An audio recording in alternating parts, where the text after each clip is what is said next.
नमस्कार। बनारसी किस्से में आज मैं आपके साथ एक ऐसे विषय पर चर्चा करने वाला हूं जिसके बारे में तो मैंने भी नहीं सोचा था। इससे पहले कि मैं इस विषय पर आऊं, इस विषय की गंभीरता से आपको अवगत कराऊं, आपको सिर्फ इतना बताना चाहूँगा कि आज मैं एक मिस्टर एक्स की कहानी सुनाने वाला हूँ। अब ये मिस्टर एक्स, अब इनकी आप उम्र जान लीजिए। ये जो हमारे मिस्टर एक्स हैं, जो बनारस में हैं, इनकी उम्र 1000 से 1200 साल है। और कहने को तो ये कहा जा सकता है कि निश्चित रूप से ये भारतवंशी ही हैं, भारत के ही हैं। लेकिन ये भी हो सकता है कि ये बनारस के न होकर बारबाडोस के निकल जाए, काशी के न होके केनिया के निकल जाए, इसमें कोई संदेह नहीं है। तो बिल्कुल ये एक पहेली ही है। ये जो मिस्टर एक्स है ना, ये पहेली बने हुए हैं।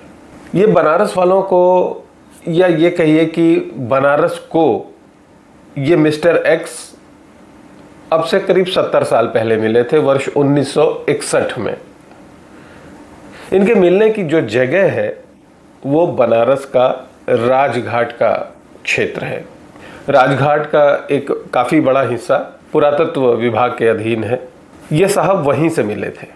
इस मिस्टर एक्स की कहानी मैं आपको उन लोगों की जुबानी सुनवाऊंगा जिन्होंने 70 साल बाद, यानी मिस्टर एक्स के मिलने के 70 साल बाद कुछ ऐसा कर दिया है जिसके बाद पूरी दुनिया की निगाहें काशी हिंदू विश्वविद्यालय की ओर आ टिकी हैं। इसी विश्वविद्यालय के 2 विभागों ने मिलकर कुछ ऐसा कर दिया है जो मानव सभ्यता के इतिहास को अगर न भी बदल सका तो कम से कम बताया जाता है कि विगत 5000 वर्षों से काशी की जीवन धारा टूटी नहीं है। काशी के कुछ वैज्ञानिकों ने ये प्रमाण खोज लिए हैं।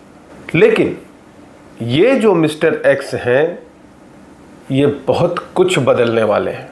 इस मिस्टर एक्स के बारे में मैं आपको विस्तार से बताऊं, उसके पहले मैं थोड़ी सी चर्चा करना चाहता हूं, क्योंकि यहाँ बात 1000 साल या उससे ऊपर की हो रही है। बनारस में जो जखनी का इलाका है, ये मिर्ज़ापुर की सीमा के आसपास पड़ता है। वहाँ BHU के ही प्राचीन भारतीय इतिहास, संस्कृति एवं पुरातत्व विभाग के जो पुरातत्वविद थे प्रोफेसर AK सिंह, अभी हाल में ही वो काशी हिंदू विश्वविद्यालय से रिटायर हुए हैं, वो वहाँ उत्खनन कर रहे थे। और उस उत्खनन के दौरान 2000 वर्ष पुराना शिवलिंग मिला। वो बभनियाव गांव उस वक्त अंतर्राष्ट्रीय स्तर पर चर्चा का विषय बन गया था। मेरा सौभाग्य है कि उस शिवलिंग के लिए जो पहली खत्ती खोदी गई थी, उस दिन से लेके शिवलिंग मिलने तक और शिवलिंग मिलने के बाद तमाम नगर के शिक्षण संस्थानों के, सामाजिक संस्थानों के लोगों का वहाँ जाना, उसे देखना, उसके बारे में जिज्ञासाएं करना, ये सारी चीज़ें वहाँ मैंने प्रत्यक्ष देखी। उस प्रकरण के बाद, अच्छा हाँ, यदि आप चाहें तो वो जो बभनियाओं की जो पूरी खोज है, उस पूरी खोज की कई कड़ियों में आधारित जो डॉक्यूमेंट्री है वो आप मेरे गंगा अरविंद चैनल पर देख सकते हैं। उसमें बाकायदा मैंने एक सीरीज़ में उस पर काम किया है, और कैसे उत्खनन हो रहा है, किस तरह वहाँ काम कर रहे हैं लोग, वो सारी चीज़ें मिले। और उसके अलावा बहुत सारी ऐसी चीज़ें मिली, बहुत सारे ऐसे प्रमाण मिले जो ये बताते हैं कि किसी कालखंड में माँ गंगा का प्रवाह वहीं से था। पक्के बर्तन के कुछ ऐसे नमूने मिले हैं जो 3000 साल से 3500 साल से भी ज़्यादा पुराने हैं। ये सारी चीज़ें, और जिस राजघाट पर हमारे मिस्टर एक्स मिले, वर्ष 1957 से 61 तक वहाँ उत्खनन का काम हुआ। उस दौर के उत्खनन के बारे में बहुत ज़्यादा चर्चा न करते हुए मैं सिर्फ इतना इशारों में बताना चाहूँगा कि ये उत्खनन राखीगढ़ी मैन के नाम से जो विख्यात हमारे एक बहुत आदरणीय पुरातत्वविद हैं, उन्हीं की देख रेख में यहाँ हुआ था। और उन्हीं की देखरेख में अयोध्या का भी उत्खनन किया गया। जिसके आधार पर राम मंदिर के प्रमाण खोजे गए।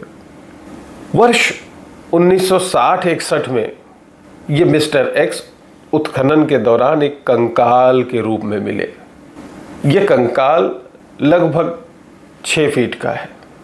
खास बात ये थी कि इसी कंकाल के, जो अभी तक का आकलन है कि ये एक नर का कंकाल है, इस कंकाल से 6 फीट की दूरी पर एक और कंकाल मिला था और माना यह जा रहा है कि वो कंकाल एक महिला का था। वो इस स्थिति में नहीं था कि उसे नारायण जी सेव करके रख सके, प्रिजर्व कर सके, लेकिन ये जो नर कंकाल मिला इसको उन्होंने बहुत सुरक्षित तरीके से वहाँ से उठाकर बीएचयू की सुपुर्दगी में रखा। बीएचयू के प्राचीन भारतीय इतिहास, संस्कृति एवं पुरातत्व विभाग के स्टोर रूम में लगभग 70 साल से, यानी वर्ष 1961 से ये साहब मिस्टर एक्स एक बक्से में बंद थे। पिछले दिनों जब प्रोफेसर एमपी अहिरवार, जो इस समय इस विभाग के अध्यक्ष हैं, उन्होंने जब कार्यभार संभाला और पड़ताल करनी शुरू की और प्रोफेसर एके सिंह यानी अशोक सिंह जी से जब उनकी बातचीत हुई और स्टोर रूम में जो थाती पड़ी हुई है, जो खजाना पड़ा हुआ है, वो उस खजाने के बारे में जब बात हुई तो इस मिस्टर एक्स का भी जिक्र आया। इस मिस्टर एक्स का जिक्र आने के बाद रोचक बात यह हुई कि प्रोफेसर अहिरवार ने एक बोल्ड डिसीजन लिया। उन्होंने विभागीय जो नियम कानून हैं, जो काम करने के तौर तरीके हैं, उनका अनुपालन करते हुए काशी हिंदू विश्वविद्यालय के ही जंतु विज्ञान विभाग के डीएनए विशेषज्ञ, जीन विज्ञानी, जो न सिर्फ राष्ट्रीय बल्कि अंतर्राष्ट्रीय स्तर पर अपनी एक अलग पहचान रखते हैं, उनसे ये अनुरोध किया कि क्यों ना जो 70 साल से मिस्टर एक्स इस बक्से में बंद पड़े हैं, इनका कुछ रहस्योद्घाटन किया जाए। क्या इनके डीएनए के माध्यम से हम कुछ पता कर सकते हैं? अब प्रोफेसर चौबे के लिए तो मानिए साहब की लॉटरी लग गई हो। उनकी खुशी का ठिकाना ही नहीं था। मैं उनके काम करने के तरीके के बारे में बताऊं, वो इतने उत्सुक रहते हैं कि उनको खुद की जिज्ञासा हो गई कि वो जिस गांव में बनारस के चौबेपुर में रहते आए हैं, वो गांव कब बसा, कैसे बसा, कितने वर्ष पुराना है उनका गांव का, लोगों का रहने का वहाँ अवधि कितनी है, ये पता करने के लिए उन्होंने अपना ही टेस्ट कर लिया। और जो उनके नतीजे आए वो एक तो ये कि जिस जगह वो रह रहे हैं वहाँ रहने की जो उनकी अवधि है, उनके परिवार की वहाँ की जो बसावट है, वो 650 साल के आसपास की है। और उनके पुरखे भी यही कहते आए हैं कि 600 साल से आसपास वो लोग यहाँ आके, उनके पुरखे आके बसे। और दूसरी जो चौंकाने वाली बात आई वो ये आई कि कई पीढ़ियों पहले, एग्जैक्ट संख्या उन्होंने बताई थी जो मुझे अभी फ़िलहाल याद नहीं आ रही, वो करीब 65 या कुछ ऐसी पीढ़ियाँ बता रहे थे। उतनी पीढ़ी पहले उनकी दादी और साउथ इंडिया में रहने वाली एक जनजाति, उनकी और उनकी दादी जो है एक थी। ये डीएनए का कमाल था, जीनोम सीक्वेंसिंग का कमाल था। तो जो व्यक्ति इतनी रुचि से काम कर रहा है, आप कल्पना कर सकते हैं कि उसको जब ये अवसर मिला होगा तो वो कितना खुश हुआ होगा। प्रोफेसर चौबे अपनी पूरी टीम के साथ और पूरी तैयारी के साथ, पूरी सतर्कता के साथ मौके पर पहुंचते हैं। स्टोर रूम का दरवाज़ा professor MP Ahirwar, professor Gyaneshwar Choubey, professor Ashok Singh ji के साथ साथ इस कार्य से जुड़े हुए जो विद्यार्थियों की और सहायक अध्यापकों की जो एक टीम थी, उस पूरी टीम की मौजूदगी में दरवाज़ा खोला गया।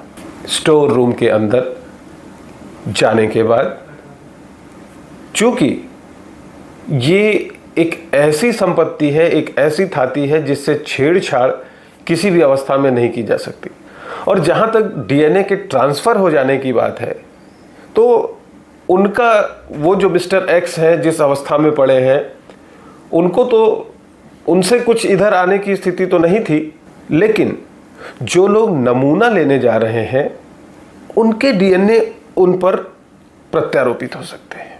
इसलिए पीपीई किट पहनकर पूरी सावधानी के साथ जैसे ही बक्सा खुला, सिर्फ एक व्यक्ति वहाँ रहा जिसे उस मिस्टर एक्स के जो अवशेष बचे हुए हैं हड्डियों के, उनमें से अपने काम की चीज़ चुननी थी और इस तरह से चुननी थी कि जो मिस्टर एक्स हैं उनको किसी तरह की कोई क्षति न पहुंचे। ये काम पूरी सावधानी से किया गया। कुछ नमूने लिए गए, पैर की हड्डियां पूरी साबुत हैं, रीढ़ पूरी साबुत है, सिर का हिस्सा कुछ बिखरा हुआ सा है। इसमें इन वैज्ञानिकों की टीम को जो सबसे काम की चीज़ मिलती है वो है दांत। जी हाँ, ये दांत एक ऐसा क्लू है जो बहुत सारे ऐतिहासिक तथ्यों को उलट कर रख देगा। क्या क्या हो सकता है, कौन कौन सी अवधारणाएं बदल सकती हैं, पूरी तरह बदल सकती हैं। गंगा वैली और इंडस वैली का जो समीकरण है वो समीकरण पूरी तरह उलट सकता है। 60-40 का जो रेशियो है डीएनए का, वो 60-40 में उल्टा बदल सकता है। बहुत कुछ हो सकता है। जांच की प्रक्रिया जारी है। वैज्ञानिकों ने पूरी कर्मठता के साथ और पूरे चरणबद्ध प्लानिंग के साथ ये काम शुरू कर दिया है और वैज्ञानिकों की टीम ने जो कुछ भी सोचा है, यदि वो उनकी जो कैलकुलेशन है उस कैलकुलेशन के अनुसार अगर सब कुछ घटित होता गया तो उनका दावा है कि सिर्फ 1 महीने में वो पहला परिणाम देंगे और पहला परिणाम ही बहुत चौंकाने वाला परिणाम होगा। वो परिणाम क्या होंगे, इसकी उत्सुकता पूरी दुनिया को है। अब दांत मिल जाने के बाद जो सबसे बड़ी पुष्टि होगी वो ये हो जाएगी कि उस जो नर का कंकाल मिला है, ये जो मिस्टर एक्स हैं, इनकी माता का पक्ष कहाँ से जुड़ा है, उसके तार कितने दूर तक गए। ये सब कैसे होगा इसके बारे में भी मैं आपको बताऊंगा, लेकिन मैं सीधे सीधे नहीं बताऊंगा। मैंने बनारसी किस्से के दर्शकों के लिए एक बड़ा ख़ास इंटरव्यू किया है।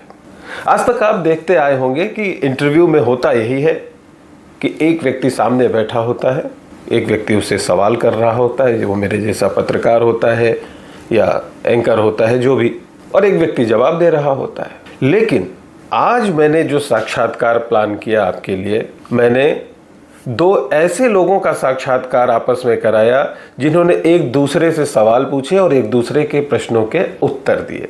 तो ये 2 जो लोग हैं, इनमें से एक हैं काशी हिंदू विश्वविद्यालय के प्राचीन भारतीय इतिहास, संस्कृति एवं पुरातत्व विभाग के अध्यक्ष प्रोफेसर MP अहिरवार, और दूसरे हैं काशी हिंदू विश्वविद्यालय के ही जंतु विज्ञान विभाग के जीन विज्ञानी, बनारस के निवासी प्रोफेसर ज्ञानेश्वर चौबे।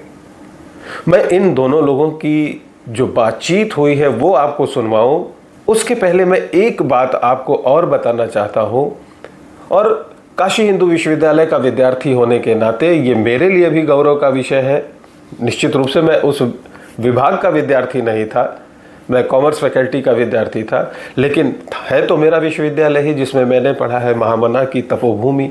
ये जो विभाग है इस वक्त अपनी स्थापना की शताब्दी वर्ष मना रहा है।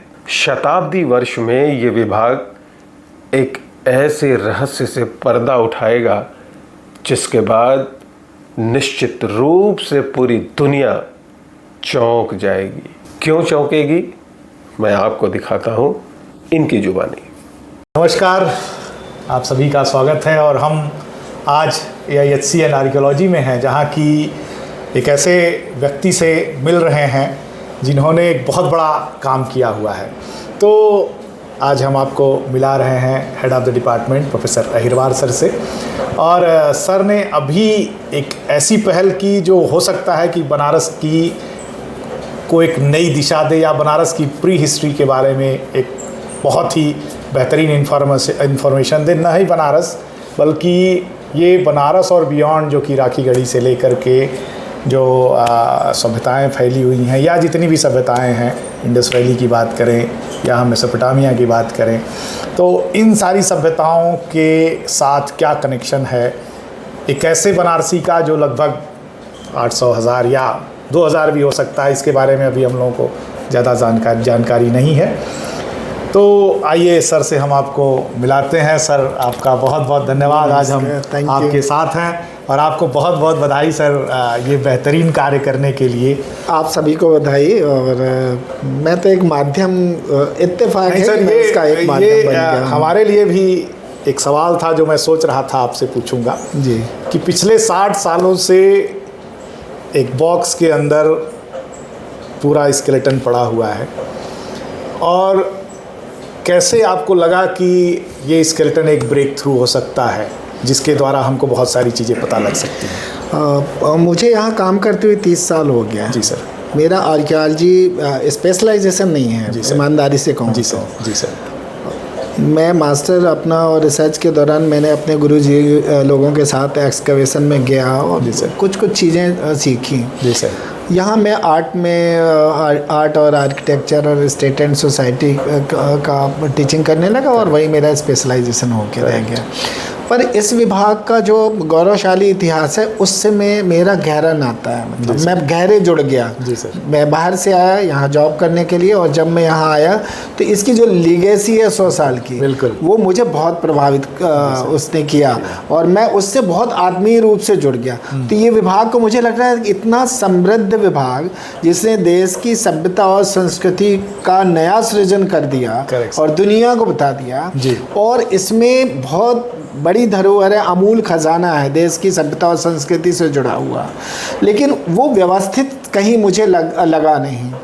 तो ये मैं काफ़ी अरसे से महसूस करते आ रहा था, और मुझे क्योंकि अब मैं तो यहाँ एक एज ए प्रोफेसर था, टीचिंग में रहा हूँ, लेकिन की पोजीशन में जब मैं as a head of the department जब मैंने इसको ज्वाइन किया तो मुझे लगा कि नहीं, इसमें बहुत कुछ स्कोप है, बहुत कुछ नया करने की ज़रूरत है। हमारे जो पुरखे प्रोफेसर्स हैं उन्होंने इतना कुछ संग्रह किया हुआ है जिसको व्यवस्थित करने, जिसको पब्लिश करने, जिस पे नया काम हो जाए, नई पीढ़ी को भी शोध और अनुसंधान के लिए बहुत सारा स्कोप है। तो इस क्रम में फिर हमने एक सबसे बड़ा जो हमने एक आयोजन का निर्णय लिया कि हम शताब्दी वर्ष सेलिब्रेट करेंगे, और पहला बैच हमारा यहाँ मास्टर का 100 साल पूरा कर रहा है 2025-26 में। तो 1925-26 पहला बैच निकला है ना, और ये 2025-26 में है। जी जी। तो सबसे पहला मेरा ये डिसीजन था कि शताब्दी वर्ष सेलिब्रेट करेंगे विभाग का, और जब नए कुलपति आए तो वो बहुत खुश हुए जी सर। ये जान करके कि हमारा विभाग 100 वर्ष का गौरवशाली इतिहास मना रहा है, सेलिब्रेट करेगा। इस क्रम में मैंने बहुत सारी चीज़ों को टटोलनी शुरू की, और उसमें मैंने महसूस किया कि अयोध्या इस देश की महत्वपूर्ण साइट है जिसको लेकर के काफ़ी राजनीति और वो चीज़ें हुई, हम उस पर नहीं जाते हैं। पर इतिहास के विद्यार्थी के नाते हमने महसूस किया कि उसकी पहली खुदाई भी यहाँ BHU ने की, और प्रोफेसर A.K. नारायण साहब ने उसको खोदा, लेकिन उसकी रिपोर्ट पब्लिश नहीं है। तो वो पेंडिंग पड़ी हुई थी, उस पर कोई काम नहीं हो रहा था। मैंने उसको सोचा कि इसको पहले हम लोग पहला स्टेप ये लेते हैं और इसको पूरा काम करेंगे। और दूसरा मेरा फोकस था वाराणसी का, और वाराणसी का राजघाट जो हमारा प्राचीन पुरा स्थल है या प्राचीन काशी को रिप्रेजेंट करता है, तो उसका भी बहुत सारा मटेरियल है। 4 वॉल्यूम में ऑलरेडी नारायण साहब ने पब्लिश किया हुआ है, और इतनी सामग्री है अभी हजारों की संख्या में जिसको पब्लिश करना बाकी है। तो इस क्रम में जब हम काम कर रहे हैं तो देखा हमने कि यहाँ उनका रखा हुआ स्केलेटन भी पड़ा हुआ है। तो वो एक अचानक दिमाग में क्लिक किया कि नहीं, जब ये इतनी बड़ी धरोहर हमारे पास है जी सर, तो हम आज की तकनीकी का इस्तेमाल करके, और आपके जैसे वैज्ञानिक हैं तो उनका उपयोग करके, और हम उसको तो उसका टेस्टिंग करवा ही सकते हैं, और बहुत सारे अनसुलझे सवालों का हल कर सकते हैं, समाधान हो सकता है उनका, और साथ में हमारी इतिहास, संस्कृति और सभ्यता को भी हम लोग समृद्ध कर सकते हैं उसके माध्यम से। तो साधारण हड्डियों का ढांचा नहीं है, जी सर, है ना, उसमें बहुत कुछ समाहित है, और आज की तकनीकी के दौर पे उसमें सब कुछ किया जा सकता है। तो इसलिए मुझे लगा, इसलिए मैंने फिर आपसे अप्रोच किया, और इत्तेफाक है कि BHU इतना बड़ा, मतलब बड़ी यूनिवर्सिटी है जहाँ एक ही अम्ब्रेला के नीचे सारी चीज़ें लगभग हैं, है ना। तो मुझे लगा इस पे किया जाना चाहिए, और खुशी की बात है कि कुलपति साहब से भी आपने अप्रोच की, तो हमने भी मैसेज किए, तो वो इसकी साथ स्वीकृति दे दी उन्होंने। तो तो ये अच्छा काम है और मुझे लग रहा है कि ये आने वाला कल कुछ अच्छा होगा। तो सर आपको ये कब पता लगा था कि स्केलेटन एक जो है संदूक? दरअसल हमारे यहाँ 63 साइट्स हैं जिनकी खुदाई की सामग्री रखी हुई है और वहाँ वो खुदाई में यूज होने वाले उपकरण भी रखे हुए हैं। तो इसका पूरा एक स्टोर है, बिल्डिंग ही है। तो उस बिल्डिंग में ही ये तमाम तरह के बॉक्सेस में भरे हुए वो रखे हुए हैं। तो जब मैं उसमें काम कर रहा था तो हमारे एक प्रोफेसर अभी रिटायर हो गए हैं, professor A.K. Singh, doctor A.K. Singh हैं सोम से। तो उन्होंने बताया कि डॉक्टर साहब आप जब वहाँ देख रहे हैं तो वहाँ एक स्केलेटन भी पड़ा हुआ है राजघाट का। और वो तो मेरे को एकदम लगा कि जैसे मेरे रगों में एकदम सनसनाहट फैल गई। तो मैंने तुरंत वही सोचा कि इनका DNA करवाएंगे, हम जरूर करवाएंगे। तो अब सोचिए कि मुझे 30 साल हो गया और उस स्टोर में की हालत जिस तरह से थी, मेरा विभाग का है लेकिन किसी वजह से वो प्रॉपर सिस्टमेटिक नहीं रखा था, इससे उसके बारे में ज़्यादा जानकारी भी नहीं थी लोगों को। तो जब हम बॉक्सेस हटाने शुरू किए, जब उसका राजघाट का डॉक्यूमेंटेशन शुरू किया, अभी तक हमने 4000 एंटिक्विटीज़ को रिकॉर्ड में ले लिया विद फोटोग्राफ्स, उनके डिटेल्स के साथ। तो उस कड़ी में ये एक बॉक्स की सूचना मिलती ही मुझे लगा कि नहीं, ये पहला काम, इसको हम टेस्टिंग करवाते हैं और वो उसका हो जाएगा। सैम्पलिंग हो ही गई, आपने कर दिया है। तो ये तो सर यही चीज़ है कि किसी भी विभाग का या किसी भी देश का गौरवशाली इतिहास तभी निकल के आता है जब कोई नायक आता है। तो हम लोग आपको एक नायक की तरह देख रहे हैं ये आपका, और हमें उम्मीद है कि आगे भी इस तरीके की बहुत सारी चीज़ें आपके द्वारा इस विभाग से निकल करके आएंगी। इस एंशिएंट डीएनए पे काम करने वाले पूरे विश्व में बहुत सारे, अमेरिका काम कर रहा है, इंग्लैंड काम कर रहा है, जर्मनी वाले काम कर रहे हैं। हाँ जी। पर आपको मुझ में क्या दिखा कि आप मुझे इसमें ले आए? नहीं, बात ये होती है कि हम एक ही संस्थान में हैं और मुझे लगता है कि इस संस्थान के प्रति जिस तरह से आप ईमानदारी से काम कर रहे हैं, मैंने आपका पहला लेक्चर जो यहाँ भी हमारे डिपार्टमेंट में सुना था, जी सर। तो सो सिंपल, इतने साधारण लैंग्वेज में आपने इतना जो डीएनए की गुत्थी कितनी बड़ी है वो, है ना, उसका जो ताना बाना है हजारों लाखों साल का जो है, उसको आपने बहुत साधारण भाषा में उसको एक्सप्लेन किया, जो कोई भी आम आदमी भी समझ सकता है उसकी जो स्टोरी है। तो मुझे लगा कि आप परफेक्ट इंसान हैं। हम दुनिया में बाहर अप्रोच करने जाएं, इससे अच्छा बेहतर है कि जो हमारे अपने संस्थान में उपलब्ध वैज्ञानिक हैं, हम उनसे क्यों नहीं अप्रोच करें। बिल्कुल सर, और अच्छा होगा कि वो काम हम खुद करें बनस्पत की उसका टैग या उस पर काम कोई और बाहर दुनिया का व्यक्ति करे। अच्छा हो कि हमारे पास सब कुछ है। और करेक्ट सर, हमें लगता है ये सर इंडिजिनस अप्रोच जो है वो बीएचयू में रहने के वजह से, क्योंकि हम लोग जब बीएचयू में रहते हैं तो वो कि बीएचयू एक बहुत बड़ा अम्ब्रेला है, बीएचयू के हर लोग जो है वो जुड़े हुए हैं और वहाँ अगर हम कुछ प्रतिभाओं को ऊपर उठाएं तो ज़्यादा बेहतर कर सकती हैं बनस्पत की हम किसी विदेशी संस्था के साथ काम। बिल्कुल बिल्कुल। और उसमें ये भी होता है कि हम नई पीढ़ी को प्रेरणा भी दे रहे हैं, है ना। मेरे जितने भी हैं अभी लगभग मेरे यहाँ जो मेरे जूनियर साथी हैं वो आगे 30 सालों तक काम करेंगे, 25 से 30 साल तक इस विभाग को आगे ले चलेंगे। तो ये इतना बड़ा समृद्ध जो अतीत है उसको सहेजने संवारने का काम आगे आने वाली ही पीढ़ी करेगी। तो इससे वो प्रेरणा भी लेंगे और आगे स्टेप भी लेंगे, कुछ इस तरह का मतलब इस तरह के महत्वपूर्ण निर्णय लेने में वो सक्षम हो पाएंगे। Correct sir. और फिर आपको भी अभी काफ़ी लंबा चलना है, तो मुझे लग रहा है कि ये एक अच्छा संयोग कह लीजिए। बिल्कुल सर, जो हमें मिला हुआ है और उम्मीद करता हूँ कि कुछ अच्छा होगा। अब सर थोड़ा सा बैकग्राउंड हम लोग जानना चाहेंगे कि ये स्केलेटन कब का है, खुदाई कब, किस ईयर में ये खुदाई के दौरान मिला था, तो ये थोड़ा बैकग्राउंड जो आपने अभी तक खंगाला है, क्योंकि लगातार आप उसके बाद से जो है बहुत सारे पन्ने पलट रहे, निगेटिव्स को ढूंढवा रहे हैं, तो ये एक मैसिव काम आप करवा रहे हैं। हमारे यहाँ पर ऐसे मतलब हजारों की संख्या में निगेटिव्स हैं। जी सर। अब उनको वो बहुत अच्छी हालत में नहीं है, किसी भी तरह से उनको फिर से सही करने की कोशिश कर रहे हैं, रिस्टोर करने की कोशिश कर रहे हैं।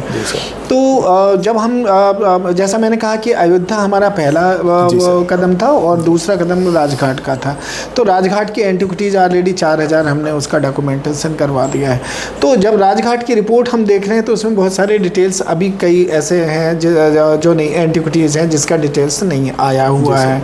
तो जब वो रिपोर्ट देखा तो वहाँ कुछ हमें मिला नहीं इस तरह का, स्केलेटन से रिलेटेड कोई जानकारी नहीं मिली। सिर्फ इतना मिला कि 57 से लेकर के 69 तक का जो पीरियड है उसमें राजघाट की खुदाई की नारायण साहब ने और TN राय साहब ने।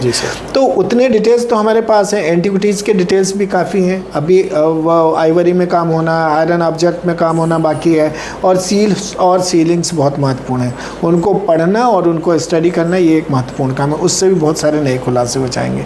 तो स्केलेटन के बारे में हमें सिर्फ इतनी सी जानकारी मिली कि हम 59 से 69 तक जो उत्खनन हुआ वो उसी का है। जी सर। हालांकि उसके रिकॉर्ड हमें नहीं मिले। जब आप सैंपल कलेक्ट कर रहे थे तब तक हमारे पास नहीं था। फिर हम कंटिन्यू उस काम को कर रहे हैं तो हमने देखा अभी पिछले 72 घंटों में कि ASI की जो रिपोर्ट्स हैं उस दौर की 60 और 62, 61, 62 की, तो उसको हम लोगों ने पूरा सीरीज वाइज देख लिया 69 तक का।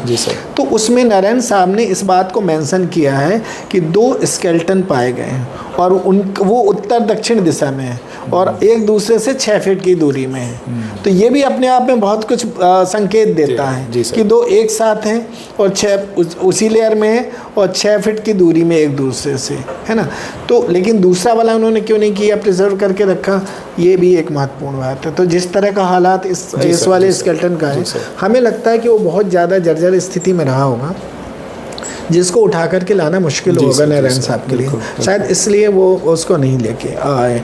तो मुझे लग रहा है कि इसके अलावा भी हो सकता है कि उसका साइज़ क्या है, मतलब लंबाई वगैरह जो थी उसका उन्होंने रिकॉर्ड में कहीं लिया और कहीं क्या पता हमें कहीं बहुत रिकॉर्ड में दीमक लग गए। बिल्कुल सर। तो हो सकता है उसमें निकल जाए, और नहीं निकलता है तो फिर हम जो साइंटिफिक तरीके से उसका आप तो निकाल ही सकते हैं। बिल्कुल सर, क्योंकि वो बोन्स क्लियर हैं, हाथ के बोन तो क्लियर हैं, उनके पैरों की हड्डियां उनकी बराबर की लंबाई की हैं, उंगलियां भी उनकी लगभग हैं, और फोटोग्राफ्स में जो जबड़ा दिख रहा है हो सकता है वो वहाँ पर कॉटन में कहीं रखा हुआ हो। तो इतनी सी जानकारी हमारे पास है और ये कम नहीं है। पुरातत्व की दृष्टि से, आपके वैज्ञानिक अध्ययन की दृष्टिकोण से ये बहुत बड़ी जानकारी। हम एक छोटा टुकड़ा लेकर के भी उसका बहुत साइंटिफिक स्टडी कर सकते हैं। ये तो पूरा का पूरा स्केलेटन है। बिल्कुल सर। और ज़रूरत पड़ती है तो आप भी और हम भी, जो हमारी सीमाओं से परे होगा और वो दुनिया के किसी कोने में भी यदि उपलब्ध है ना, उस तरह का अध्ययन साइंटिफिक, तो वो अप्रोच करेंगे हम लोग मिलकर के और देखते हैं क्या होता है ना। बिल्कुल सर। सर अब आगे आपके क्या प्लान्स हैं, कैसे जो है वो इस विभाग को और बेहतर और साइंटिफिकली जो है स्ट्रॉन्गर बनाने के, क्योंकि अभी आपके पास बहुत समय है और हमें लगता है कि ये बहुत ही स्ट्रॉन्गर शुरुआत है, जो कि इस विभाग, ये विभाग तो ऑलरेडी इस्टेब्लिश है लेकिन विश्वविद्यालय भी ऑलरेडी इस्टेब्लिश है, लेकिन इस तरीके के कामों में भी काशी हिंदू विश्वविद्यालय जो है वो क्षितिज पे पहुंच जाएगा। मुझे लग रहा है कि इसको सही मायने में अभी बहुत स्कोप है। जी सर। और उस दृष्टि से देखा जाए तो मुझे लग रहा है कि अभी बहुत कुछ किया जाना बाकी है। जी सर। जी सर। निश्चित तौर पर हम महसूस करते हैं, विभाग महसूस करता है कि संसाधनों की कमी है। जी सर। मैं मानता हूँ कि BHU में कोई संसाधनों की कमी नहीं है इस तरह के अध्ययन और अनुसंधान के लिए, लेकिन वो सिस्टमेटिक ढंग से उसको ऑर्गेनाइज्ड वे पे शायद अभी नहीं किया गया है। जी सर। जी सर। जो बड़ी जिम्मेदारी हमारे ऊपर, आपके ऊपर कि इसको हम लोग करें, और उसके लिए ज़रूरी है कि जैसे आपके यहाँ तो लैब फैसिलिटीज़ वगैरह, हमारे यहाँ लैब है लेकिन वो आर्कियोलॉजिकल लैब कहने को है लेकिन प्रॉपर नहीं है वो, है ना। तो उसमें बहुत सारे इक्विपमेंट लाने होंगे और एक लैब का अपने आप जो इंफ्रास्ट्रक्चर है वो चाहिए होगा। और जैसा मैंने कहा 63 साइट्स का एक्सकवेटेड मटेरियल हमारे पास है, तो लेकिन वो व्यवस्थित नहीं है क्योंकि रखने का भी एक थोड़ा इशू है, और बाकी चीज़ें भी और हैं, अलग अलग तरह की एंटिक्विटीज़ हैं, कुछ बहुत ज़्यादा महत्वपूर्ण है, कुछ बहुत सेंसिटिव हैं, तो सबके लिए हमें स्टोर और ये सब चीज़ें भी चाहिए। एक बड़ी बात जो आपने कही कि ये विभाग जो है देश का इकलौता ऐसा विभाग है, और मैं समझता हूँ इकलौता या एकमात्र इतना पुराना विभाग है जो इतना समृद्ध है। सही बात है सर। और हमारी फैकल्टीज है, हर तरह का एक्सपर्टाइजेशन है, और आर्कियोलॉजिकल एविडेंस और मटेरियल के मामले में इस तरह का कलेक्शन और कहीं नहीं है। बिल्कुल सर। ASI को छोड़ दें हम लोग तो किसी भी विश्वविद्यालय में इस तरह का कोई भी विभाग नहीं है, इतना बड़ा नहीं है। ये डिपार्टमेंट ही एक विश्वविद्यालय की तरह है। हाँ बिल्कुल उतना है। तो मुझे लग रहा है इस विभाग को और ज़्यादा हम लोग आधुनिक तकनीकी और सुविधाओं से लैस करने की ज़रूरत है, और कितना कर पाते हैं हम एक कोशिश करेंगे, क्योंकि अभी तक तो मैं एक जो रूटीन था विभागाध्यक्ष की जिम्मेदारी वो और शताब्दी वर्ष और ये सब हम कर रहे थे, लेकिन अब महसूस करते हैं कि जिस तरह का हमारे पास कलेक्शन है, समृद्ध अतीत के जो प्रामाणिक दस्तावेज और साक्ष्य हैं और फिजिकल फॉर्म में है ना। हम इतिहास को तो मान लेते हैं कि ये वो पुरानी बात हो गई, पुरातत्व तो प्रेजेंट में है ना, वो वर्तमान है, उसमें कुछ भी अतीत का विषय नहीं है ना। हम वर्तमान में जो उपलब्ध सामग्री है उससे हम अपने हजारों साल के अतीत का वो सृजन कर सकते हैं, नया जीवन दे सकते हैं उसको, है ना। तो इस मायने में ये एक जीवंत जो ऐतिहासिक दस्तावेज हैं और आर्कियोलॉजिकल जो एविडेंस हैं वो हमारा एक अमूल्य खजाना है, धरोहर है, उस पे काम करने की ज़रूरत है। अब देखते हैं हम लोग कितना काम कर पाते हैं। मैं चाहता हूँ कि ये विभाग जितना बड़ा है और जिस तरह से विश्वविद्यालय हमारा जितना बड़ा है जी सर, उसकी अगुवाई हमारा ये डिपार्टमेंट कर रहे हैं और उसके लिए जाना जाए ऐसा, क्योंकि हम लोग नाम सुनते हैं ऑक्सफोर्ड, कैम्ब्रिज, हार्वर्ड, है ना जी सर, और ये किसी ऑक्सफोर्ड है कैम्ब्रिज हार्वर्ड से कम नहीं हमारा यूनिवर्सिटी, पर कहीं ना कहीं कोई चीज़ ऐसी मिसिंग है जिसे हमें उसको पकड़ने की ज़रूरत है, और ताकि हम उसी तरह से छा जाएं दुनिया में जैसा कि ये विश्वविद्यालय जिनका मैं नाम ले रहा हूँ। तो क्या बात है। तो बाबा विश्वनाथ की नगरी में प्रोफेसर महेश ने एक ऐसा बीड़ा उठाया हुआ है जो कि इस देश के लिए ही नहीं, पूरी जो हमारी सभ्यता है बहुत दूर दूर तक फैली हुई है, और अलग जो सभ्यताएं हैं जिनके साथ हमारा कनेक्शन है उसको जोड़ने की एक कवायद सर ने शुरू की है, और मुझे लगता है कि हम लोगों को भी सर ने इसमें एक भागीदारी दी, तो इसलिए मैं सर का बहुत शुक्रगुजार हूँ।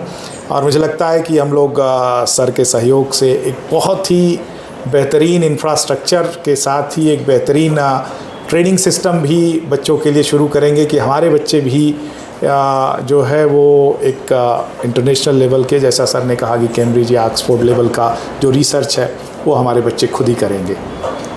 प्रोफेसर चौबे, हम लोगों को ये एक क्यूरियोसिटी है, जिज्ञासा है कि हमने सिंपली सिर्फ इतना हम लोग जानते हैं कि भाई आप डीएनए के एक्सपर्ट हैं और डीएनए निकाल लेंगे, और कौन कौन सी ऐसी मतलब जो सैम्पलिंग आपने की है जी सर, उसमें कितनी तरह के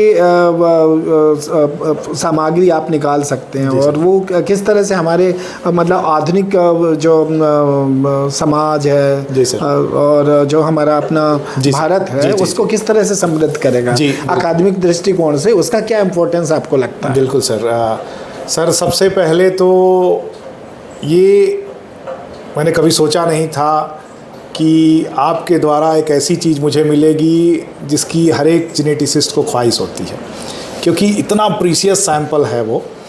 और जैसा आपने कहा कि हमारे विभाग का इतना जो है वो डीप इतिहास है कि आपको कोने कोने में इतने प्रीशियस चीज़ मिल जाएंगे कि खुद ही नहीं आदमी को पता है कि वो कितना प्रीशियस है।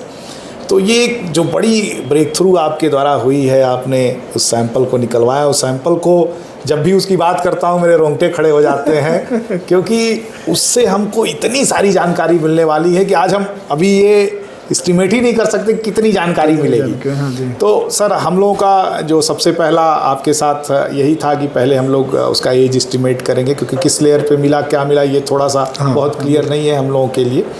तो आज ही प्रज्वल उस पर काम कर रहे हैं, कोलेजन निकालेंगे और उसमें उसको भेजेंगे हम लोग डेटिंग के लिए। लेकिन सबसे पहले सर उसके बाद हम लोग मैटरनल एंसेस्ट्री फिक्स करना चाहेंगे, क्योंकि जो माता से हम डीएनए प्राप्त करते हैं वो केवल माता के थ्रू ही आता है। हाँ जी। उसको पिता जो है अगले पीढ़ी में नहीं पहुंचा सकता, लेकिन जो उसकी बहन है वो अगले पीढ़ी में पहुंचा सकती है। हाँ जी। तो जो हम लोग के माता साइड का पूरा डीएनए का सिस्टम है वो हम बड़ी आसानी से उस सैंपल में हम लोगों का पूरा पहला प्रयास यही है कि विदिन ए मंथ हम उसको निकालें और फिर हम देखें कि वो जो माता का टाइप है हाँ जी। वो पूरे भारतवर्ष में या उसके बियॉन्ड कितना फैला हुआ है, अच्छा। क्या फ्रीक्वेंसी कहाँ कहाँ कैसे कैसे है, और वो प्रेजेंट बनारस में, क्योंकि हम ये मान के चल रहे हैं कि वो एक एंशिएंट बनारस को जो है रिप्रेजेंट कर रहा हाँ है। जी, हाँ जी। तो आज के प्रेजेंट बनारस में वो कितना % जो है एग्जिस्ट कर रहा है। वाह। और ये तो एक स्टेप हो गया। दूसरा स्टेप, हम टाइम भी कैलकुलेट कर सकते हैं, क्योंकि हमारे पास पूरे विश्व से लगभग 1 लाख सैंपल है। हाँ जी। पूरा टाइम के साथ कि 70-75 हज़ार साल पहले अफ्रीका से अलग हुआ, फिर यूरोप से अलग हुआ, फिर चाइना अलग हुआ। तो ये पूरी टाइमलाइन हम लोग लगभग 2 से 3 हज़ार साल तक का हम लोग इस्टेब्लिश किए गए। तो ये अपने आप जाकर के वहाँ मैच कर रहा होगा। जी सर। तो इसको बस मैच आपको करवाएंगे। आंख बंद करके उसी पे थ्रो करना है, वो अपने आप जाकर के अलाइन हो जाएगा। अरे वाह, क्या जैसे सर मैं एक एग्जांपल बता रहा हूँ कि मेरा अपना सैंपल जब मैंने किया, क्योंकि मुझे अपनी क्यूरियोसिटी थी, तो और मेरा सैंपल जो था मैटरनल साइट, एक कोया पॉपुलेशन है आंध्र प्रदेश में, ट्राइबल पॉपुलेशन। हाँ जी, हाँ जी। कोया और हम दोनों 16,000 साल पहले हम लोगों की दादी एक ही थी। Oh my grand mother, grand parent, मतलब ग्रैंड मदर। जी सर। क्या बात। तो सर यही अब हम देखेंगे कि कितने हज़ार साल पहले किसी जो हमारा पूरा ट्री है, उस ट्री में वो किसके साथ सबसे क्लोजेस्ट टाइम के साथ मैच कर रहा है। तो ये एक बड़ी डिस्कवरी होगी सर। उसके बाद न्यूक्लियर जीनोम हम लोग जो है एक्सप्लोर करेंगे। न्यूक्लियर जीनोम मतलब हमारे सारे एंसेस्टर्स, ये तो मदर का साइड। मदर का साइड होगा। दूसरा न्यूक्लियर जीनोम जिसमें हमारे सारे, जैसे हम पीछे चलते जाएंगे, हर पीढ़ी में हमारे 2, 4, 6, 8, 2, 4, 8, 16, 32 ऐसे एंसेस्टर बढ़ते जाएंगे। तो उन सारे एंसेस्टर्स को हम रिप्रेजेंट करने की बात कर रहे हैं, जहाँ की हम ऑटोसोमल डीएनए देखेंगे, जो 1 से 22 क्रोमोसोम में हमारे पास होता है। उसमें वो ये बताएगा कि जो परसेंटेज है, जैसे इंडस वैली का परसेंटेज या गंगा वैली का, ये बहुत बड़ा सवाल है कि क्या जो इंडस वैली की एंसेस्ट्री है वो गंगा वैली से गई या इंडस से गंगा में आई। हमारा पर्सनल मानना है, भले मैं गंगा वैली में रहता हूँ, बायस्ड नहीं हूँ, लेकिन हमारा ये मानना है कि ये जो है ईस्ट से वेस्ट गई है। अच्छा। इंडस वैली जो है वो गंगा वैली के पैरेलल डेवलप हुई, और लगातार एक जीन फ्लो था जो गंगा से इंडस में गया हुआ है। इस वजह से आज इंडस की जो एंसेस्ट्री है वो पूरे भारत में हर एक व्यक्ति के पास है। आपके पास मान लीजिए 50% है, तो हमारे पास 40% है। हर व्यक्ति के पास 50, 40, 60, मतलब हर व्यक्ति के पास है सर। तो वो एंसेस्ट्री यहाँ अब टूटेगी, क्योंकि गंगा भी अब अपना जो पार्ट है वो ले लेंगी। आज जो इंडस का कहा जाता था वो असल में गंगा और इंडस का मिक्सचर है।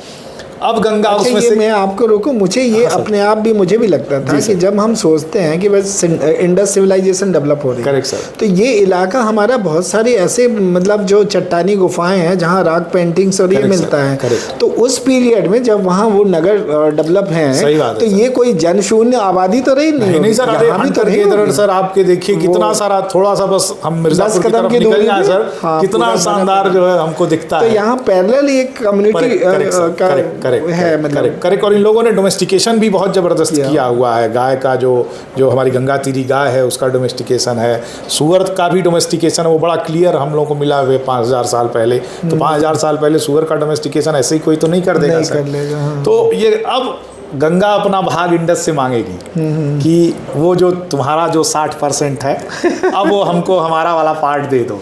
तो वो कितना है सर, मैं बहुत क्यूरियस हूँ ये जानने के लिए। और फिर क्योंकि वो गंगा का पार्ट अलग होगा, तो हम लोग गंगा वैली के रहने वाले हैं, तो बेसिकली हम लोगों के पास तो वैसे भी ज़्यादा होगा। लेकिन अब ये बियॉन्ड जो हमारी जो पॉलिटिकल बॉर्डर है आज के डेट में, हाँ जी, उसके बियॉन्ड ये कहाँ तक जाती है, ये हम लोग को देखना है सर जी। उसके साथ सर फिर हम कुछ फिनोटाइप भी देखेंगे, जैसे उसका स्किन कलर कैसा था। एक म्यूटेशन होता है SLC24A5 जीन में, जो ये बता सकता है कि लाइट कलर की स्किन होगी कि डार्क कलर की स्किन होगी। उसके अलावा जो दूध, अगर आदमी जैसे 1 लीटर से ज़्यादा दूध पी रहा है तो सारे लोग नहीं पचा पाते हैं। भारत में 40% लोग पचा पाते हैं। अच्छा। तो क्या वो व्यक्ति दूध पचाने वाला जीन उसके अंदर था कि नहीं था, ये भी हम बता सकते हैं। तो बहुत सारी चीज़ें सर, आज के डेट की जो प्रेजेंट पॉपुलेशन है, हम बड़े कई सारे कास्ट में डिवाइडेड हैं, तो या वो हर सबका तो एक कॉमन एंसेस्टर है ही सर, सबका कॉमन ही। फिर भी जो है लोगों में जो वेरिएशन है, क्योंकि इंडोगेमी होती है तो वो लोकल वेरिएशन भी भी क्रिएट करती है। अच्छा। तो एक तो रीजनल वेरिएशन हो गया, पूरे गंगा वैली का वेरिएशन हो गया, जो कि यहाँ के पैथोजन से फाइट करते हुए बना है, क्योंकि वायरस, बैक्टीरिया ये सब हमारे ऊपर लगातार हमारे एंसेस्टर को अटैक किया। तो पूरा जीनोम उसी के अकॉर्डिंग, उसी से लड़ते हुए बना है। सर आज से 5000 साल पहले हम लोगों को एक एविडेंस था कि कॉलरा का भयानक अटैक हुआ था गंगा, और आज हर एक व्यक्ति के पास वो जीन है जो कॉलरा को न्यूट्रलाइज कर देता है। तो पॉजिटिव सिलेक्शन है कॉलरा के अगेंस्ट, जो म्यूटेशन, हाँ, exactly सर, वही के केस में बोलते हैं म्यूटेशन। एग्जैक्टली सर, तो वही म्यूटेशन है जो हम सब के अंदर है अभी। तो वो हम देखना चाहेंगे कि आज अगर वो 100% है, तो वो टाइम जिस समय का वो स्केलेटन है, क्या उस समय भी वही था? तो ऐसी बहुत सारी चीज़ें सर, किस कास्ट के साथ सबसे क्लोजेस्ट है, और वो कितना किसको डोनेट किया, कितना किसको दिया आज के एग्जिस्टिंग पॉपुलेशन को, ये सब पता लग जाए। बट मुझे तो ये लगता है ना कि हम एक मनुष्य को उसके डीएनए और उसके मतलब नंबर ऑफ जो सोर्सेस आप बता रहे हैं, कनेक्शंस जिसके माध्यम से जानते हैं, तो कास्ट को हम लोग कैसे आइडेंटिफाई करेंगे? नहीं सर, आज के डेट में मान लीजिए कास्ट डिवाइडेड है, है ना? हाँ, तो क्योंकि कभी ऐसा फेज होगा ना जब कोई कास्ट नहीं। बिल्कुल सर, बिल्कुल। आज से जो अभी तक का जो डीएनए एविडेंस है वो ये कह रहा है कि 2000 साल पहले जो रिजिडिटी है आज के डेट की, वो नहीं थी। जो मैरिजेस थी वो कोई भी किसी से भी मैरिजेस कर सकता था। ये लगभग 2000 साल पहले जो है वो समहाउ क्या हुआ जिसके वजह से ये रिजिडिटी आनी शुरू हुई। तो 2000 साल पहले कुछ भी ऐसा नहीं था, पता नहीं सर क्या हुआ, जो कोई भी जाने सर। तो अभी बहुत क्लियर नहीं है ये। बिल्कुल। ये वो एविडेंस है जो कि एक तरीके से हमारे ऊपर थोपे गए हैं, है ना? क्योंकि अभी गंगा प्लेन के हमारे पास 100 भी जीनोम नहीं है कि हम ये कह सकें। तो वो लोग 10-5 जीनोम को लेकर के काम करते हैं, और उसके बेसिस पे अब कोई हार्वर्ड वाला ले आकर के सर रख देता है बात, तो फिर उसको रिफ्यूट करना एक बड़ी चैलेंजिंग हो जाता है। तो उसके लिए उसके 20 सैंपल के लिए हमको 100 सैंपल जुटाना है, तब हम बता पाएंगे। लेकिन ये सैंपल जो है सर, वो बहुत कुछ ऐसा देने वाला है जो इन लोगों को किनारे उठा के बैठा देगा, और इन लोगों को एक्सेप्ट करना पड़ेगा। कोई बात नहीं। अच्छा, हमारी शुभकामनाएं हैं, और ये हमारे लिए भी एक बड़ा ऐतिहासिक अवसर बिल्कुल सर, आपके ही द्वारा, आपके हाथों से वो रिपोर्ट रिलीज होगी जो फाइनली बनेगी। चलिए, तो अगर किसी को भी कुछ भी पूछना हो, कृपया मेरे से ना पूछे, क्योंकि मुझे कोई जानकारी नहीं होगी। वो सर ही होंगे जो आपको जानकारी देंगे। मैं सर का ट्रबल बढ़ा रहा हूँ, लेकिन मैं क्षमा प्रार्थी हूँ।